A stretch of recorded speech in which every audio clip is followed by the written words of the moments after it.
नुसत्या धर्मांतराने काय होणार असे जर हिंदू लोक विचारतात तेव्हा त्यांच्या विचारशून्यतेचे मला मोठे आश्चर्य वाटते.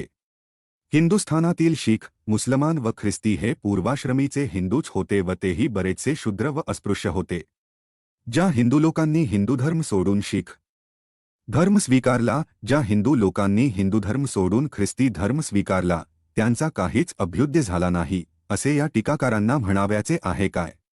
व हे म्हणणे जर सत्य नसेल, धर्मांतराने त्यांचा उत्कर्ष झाला आहे हे जर कबूल करणे प्राप्त असेल, तर मग धर्मांतराने अस्पृश्यांचे काहीच कल्याण होणार नाही, असे म्हणणे किती अन्यायार्थ होईल याचा त्यांनी अवश्य विचार करावा. धर्मांतराने काही होणार नाही या म्हणण्याचा गर्भित अर्थ धर्म ही अगदी कुचकामी वस्तू आहे असाच निघू शकतो.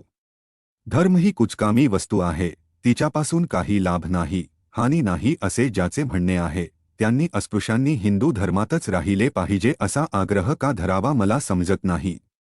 त्यांना धर्मात काही अर्थ नाही असे वाटते तर कोणता धर्म सोडला आणि कोणता घेतला याबद्दल अशा लोकांनी वितंडवाद का करावा? नुसत्या धर्मांतराने काय होणार असे जे हिंदू लोक विचारतात त्यांना नुसत्या स्वराज्यापासून काय होणार असे हिंदुस्थानातील लोकांना देखील विचारता येईल. प्रथम आर्थिक शैक्षणिक प्रगती होणे आवश्यक आहे.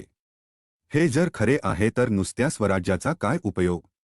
आणि नुसत्या स्वराज्यापासून जर देशाचा काही फायदा होत असेल तर धर्मांतरापासूनही अस्पृश्यांना फायदा झालाच पाहिजे. खोल विचारांनी सर्वांस मान्य करावे लागेल की जितकी स्वराज्याची आवश्यकता हिंदुस्थानला आहे तितकीच धर्मांतराची आवश्यकता अस्पृश्यांना आहे. स्वराज्याचे महत्त्व जितके देशाला आहे तितकेच धर्मांतराचे महत्त्व अस्पृश्यांना आहे. धर्मांतर आणि स्वराज्य या दोघांचा अंतिम हेतू म्हणजे स्वातंत्र्यप्राप्ती आणि स्वातंत्र्य हे जर मनुष्यमात्राच्या जीवनाला आवश्यक अशी वस्तू आहे तर ज्या धर्मांतरापासून अस्पृश्यांना स्वतंत्र जीवन प्राप्त होऊ शकते ते धर्मांतर निरर्थक आहे असे कोणालाही म्हणता येणार नाही. व्हिडिओ आवडल्यास आत्ताच आमच्या चॅनेलला लाईक शेअर सबस्क्राईब नक्की करा.